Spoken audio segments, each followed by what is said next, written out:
Salut Balam, j'espère que tu vas bien. On se retrouve cette semaine pour parler libertinage, pour parler libertin, libertinage, tout ce qu'il y a à savoir un petit peu sur ce monde-là, ses spécificités, qu'est-ce que c'est exactement, de quoi on parle. Et je vais aussi te donner un peu le behind the scene, qu'est-ce qui se passe réellement dans ce monde-là. Je sais que énormément de gens, quand on parle de libertinage, sont d'abord non, non, non, moi ça ne m'intéresse pas du tout, je ferai jamais ça. Mais en même temps sont extrêmement curieux de savoir forcément ce qui s'y passe. Donc aujourd'hui, je vais réussir à, je l'espère, à satisfaire ta curiosité. Avant qu'on commence cette vidéo, n'hésite pas, comme d'habitude, à t'abonner à ma chaîne Christelle Antonia si tu aimes ce genre de sujet. Je sais que cette vidéo va être vue par plein de gens qui ne sont pas forcément abonnés à cette chaîne, mais donc si tu aimes aussi les sujets sur la sexualité consciente, eh ben, je t'invite carrément à t'abonner à cette chaîne. Et aussi à regarder dans la barre d'infos, je t'ai mis un e-book qui est gratuit, qui s'appelle Les 5 clés de l'orgasme tantrique. C'est un e-book à lire pour les hommes et les femmes. Et je t'ai aussi mis en lien dans la description mon sex shop entre guillemets tantrique avec des audionies et donc des bâtons de chaque type dans des matières super chouettes pour les femmes. Maintenant que l'introduction elle est finie, parlons un petit peu libertinage et de quoi on parle en fait. C'est quoi la définition, si on veut, d'un libertin ou du libertinage? Il y a plein de gens qui sont libertins occasionnels, réguliers, sans même forcément le savoir en fait. Le libertinage, c'est juste une manière d'aborder sa sexualité qui est différente, c'est-à-dire en dehors du cadre du couple et de rapports qui sont juste là dans, comment dire, la bienveillance et l'amour au quotidien, des choses très vanille en fait. Mais je vais te l'expliquer après, on peut très bien être super vanille dans sa sexualité, c'est-à-dire avoir une sexualité très love, etc. et être libertin aussi, ça n'est pas forcément antinomique et le monde libertin est un monde vraiment extrêmement vaste dans lequel on peut pas rentrer tout le monde dans des cases. En fait, il y a plein de cases en fonction des gens et de leurs envies. Mais à partir du moment où tu cherches à trouver une forme de liberté un petit peu dans ta sexualité, tu es forcément libertin. Si un jour tu as fait un plan à trois, même en soirée, c'est un acte qui est libertin en fait, parce que forcément tu sors un peu d'un cadre conventionnel, un cadre classique. Donc c'est des choses qui nous concernent quand même une grande majorité d'entre nous quand même, à qui ça arrivera au moins une fois dans sa vie quand même juste de faire ça. Donc voilà, ça c'est le fait d'avoir une sexualité qui est un peu plus libre. Donc on peut se qualifier de libertin. Après, il y a plein de termes en fait qui correspondent au monde libertin. Euh, et on peut dans ce monde-là vraiment explorer plein de fantasmes et de situations qu'on n'aurait clairement pas l'habitude d'explorer dans sa sexualité de tous les jours. Je me suis pris un petit site là que je suis en train de regarder pour ne pas oublier des termes. Mais on a forcément l'échangisme. Déjà, par exemple, l'échangisme, c'est tout simplement d'échanger ses partenaires. Donc, ça peut être, par exemple, deux couples qui vont se rencontrer, qui vont échanger entre des partenaires, comme ça peut être du candolisme. Alors, le candolisme, c'est quelque chose qu'on connaît pas forcément trop, à moins que ce genre de truc que tu regardes sur des sites spécialisés, c'est le fait d'apprécier voir son partenaire avoir des rapports avec quelqu'un d'autre, ou juste savoir, en fait, que ça se produit. Voilà, ça peut juste être avec des textos, ça peut être juste déposer sa femme chez quelqu'un et aller la récupérer 2 heures plus tard. Ça peut être plein de trucs et j'ai vénère d'exemples vis-à-vis de ça qui me traverse la tête, mais je vais peut-être éviter de rentrer dans des choses trop graphiques pour pas me faire trop censurer ici. Ça peut être par exemple le mélangisme, donc ça veut dire se mélanger au sein de plusieurs personnes, etc. Enfin, de toute façon, là, je vais mettre des termes. Je pense que je vais me faire censurer par YouTube, c'est pas grave. Mais on peut parler effectivement d'orgie, on peut parler de plans à 3, à 4, à plus. On peut parler de voyeurisme, on peut parler de ce qu'on appelle le côte-à-côtisme, donc juste le fait d'aimer avoir des rapports à côté d'autres gens, donc il y a une part aussi d'exhibition. Il y a des choses qui sont de l'ordre du BDSM, il y a des choses qui sont de l'ordre du gangbang, enfin vraiment c'est très vaste et ça regroupe vraiment un panel énorme de choses qui sont juste pas conventionnelles, c'est tout.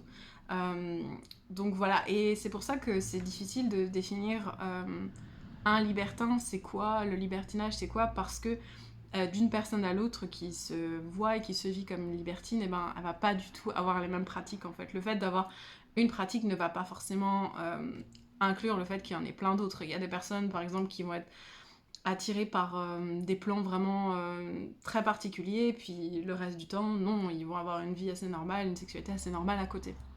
Donc c'est vraiment extrêmement personnel comme pratique.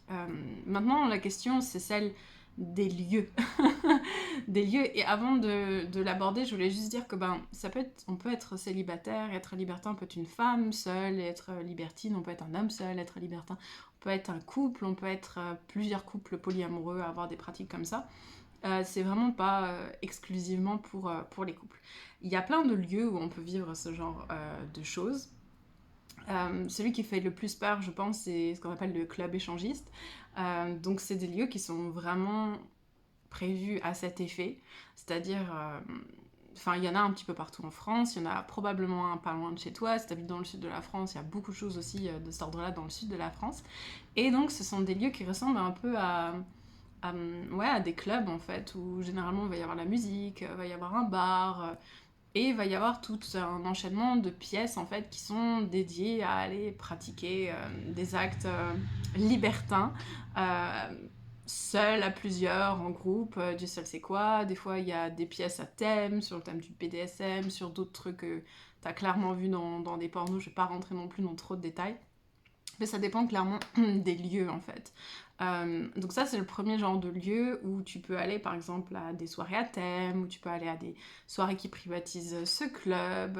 C'est des lieux où c'est vraiment prévu à cet effet, où il y a énormément de sécurité, parce que ça je pense que c'est quelque chose qui inquiète énormément de gens qui sont curieux en fait par rapport à ça. Bien sûr c'est extrêmement sécurisé, enfin il n'y a pas de violences qui sont faites, le consentement est quand même la clé et absolument centrale dans le monde libertin. D'ailleurs, c'est très facile et agréable d'être une femme dans le monde libertin parce que a vraiment un droit de veto absolument absolu et le consentement, c'est vraiment absolument la base. Donc, je pense à des hommes qui n'ont pas du tout envie de se faire bannir de genre d'endroits qui font vraiment attention en fait à ce qui est vraiment du consentement. Donc les règles du jeu elles sont un petit peu différentes que dans la vie normale entre guillemets dans ce genre de lieu.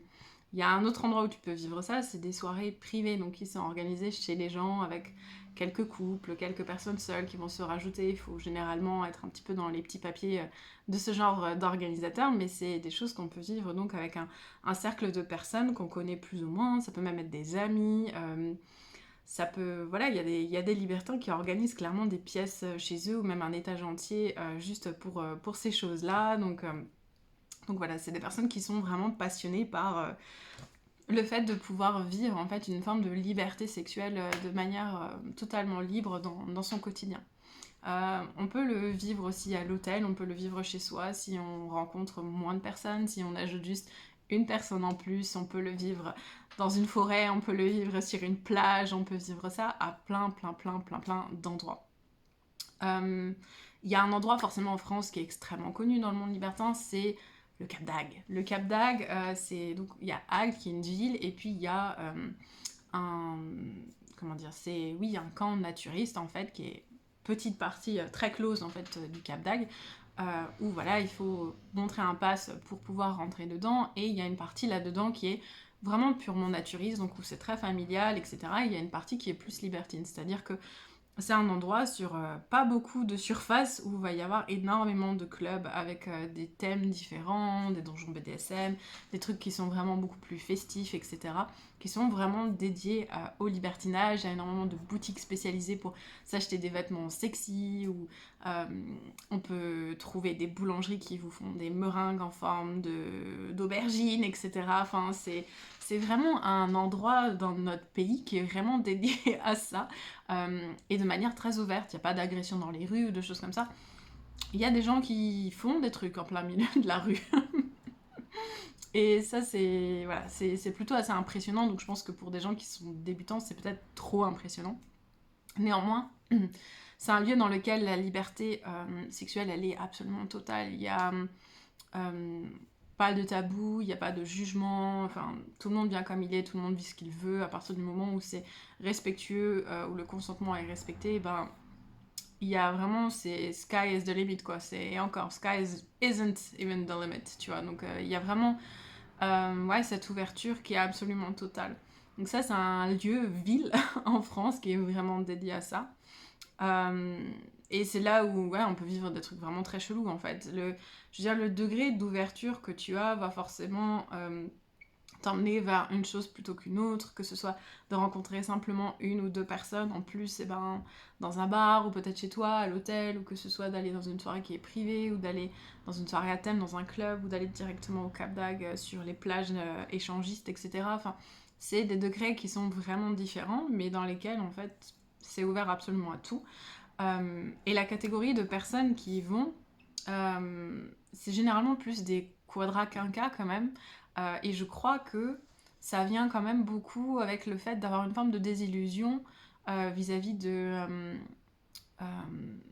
de la fidélité dans le couple, de la fidélité sexuelle, parce que je sais pas si tu le sais, mais c'est quelque chose qui me tient à cœur de le dire quand même, mais euh, plus de 50% des gens vont être trompés ou tromper quelqu'un dans leur vie. Donc il y a un moment donné où il y a une réalité en fait qui est là, qui est à prendre en compte et qui est pas là pour nous faire pleurer ou juste pour nous provoquer une déception, mais pour nous emmener à réfléchir aussi d'une autre manière. Comment vivre ça, comment vivre une relation épanouie avec quelqu'un à partir du moment où je sais que ce paramètre en fait il est là. Il y a plein de couples où bah, ça fait 10 ans, ça fait 15 ans qu'on est ensemble et on a envie de vivre de nouvelles choses, alors on va se lancer là-dedans. Il y a des personnes qui sont célibataires et qui ont envie vraiment d'explorer leur sexualité entre deux relations. Il y a tout ce qu'on veut, il y a autant de femmes qu'il y a d'hommes, enfin... C'est vraiment très varié, il y a de plus en plus de jeunes aussi qui sont dans ce milieu-là parce que voilà, il y a le sexe conscient, il y a les hashtags MMM, etc. qui font que ben il y a une vraie ouverture en fait là-dedans. Et on m'a posé une question sur Insta que j'ai trouvée très intéressante, c'est celle de est-ce qu'il y a autre chose que le fait de consommer du sexe et de consommer un corps, de consommer des gens dans le monde libertin. Et je trouve que cette question elle est très intéressante. Moi elle m'a emmenée à beaucoup de réflexions parce que enfin, tu le sais si tu suis cette chaîne régulièrement, je suis quand même dans une approche très tantrique de la sexualité et pas dans une approche de consommation. Et c'est vrai qu'il y a une grosse majorité du monde libertin qui est dans une forme de consommation des corps, dans une forme de consommation du sexe, dans une forme de volonté de décharge en fait, et de toujours plus, beaucoup. Mais là, je généraliserai vraiment parce que c'est pas vraiment le cas de la majorité des gens en fait. C'est vraiment, ça dépend de chacun. Il y a autant de libertins qu'il y a de personnes qui sont libertines et de dire mais ça c'est des vrais libertins ou c'est etc. C'est vraiment se perdre dans des considérations qui ne fonctionnent pas de toute façon. Donc il y a plein de gens qui sont pas dans la consommation, il y a plein de gens qui vont aller dans des soirées, qui vont se mettre sur des sites de rencontres libertins et qui cherchent des belles rencontres avant tout et qui cherchent à vivre des amitiés qui sont coquines en fait, à chercher de la connexion et à vivre quelque chose qui est plus de l'ordre de l'amour libre, etc.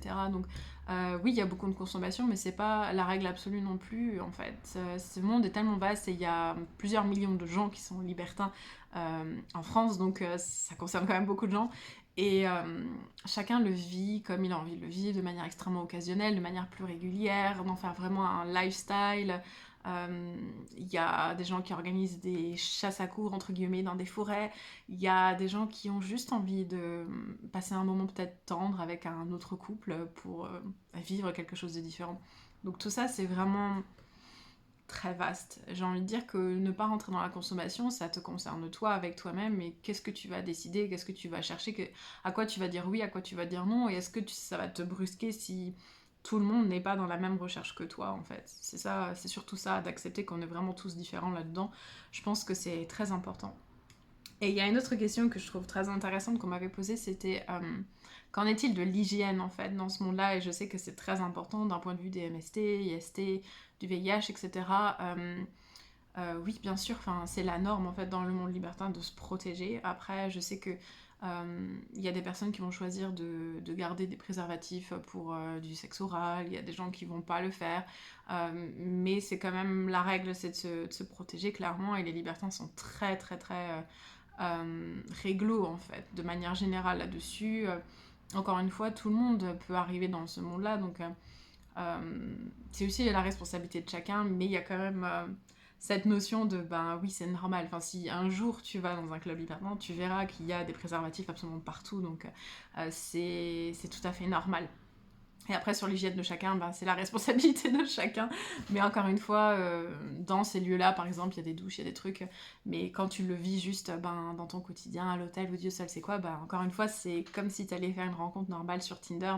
Tu sais pas quoi. Et justement, je sais pas si tu as été sur des applis de rencontre, etc. T'as peut-être un jour vu des couples ou des trucs cherchés, tu vois, des personnes en plus pour s'amuser, etc.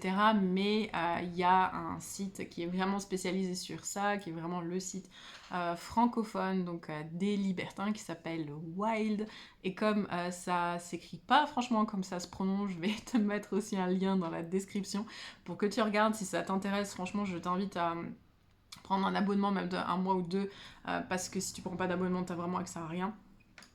Mais c'est vraiment très intéressant, et peu importe ta situation, peu importe ce que tu cherches, tu trouveras forcément quelque chose là-dessus, parce que c'est vraiment le lieu sur lequel on peut trouver des soirées, on peut trouver des endroits, on peut trouver tout ce qu'on veut si on a envie d'explorer les choses de manière différente. Voilà, j'espère que je t'ai fait un chouette tour d'horizon.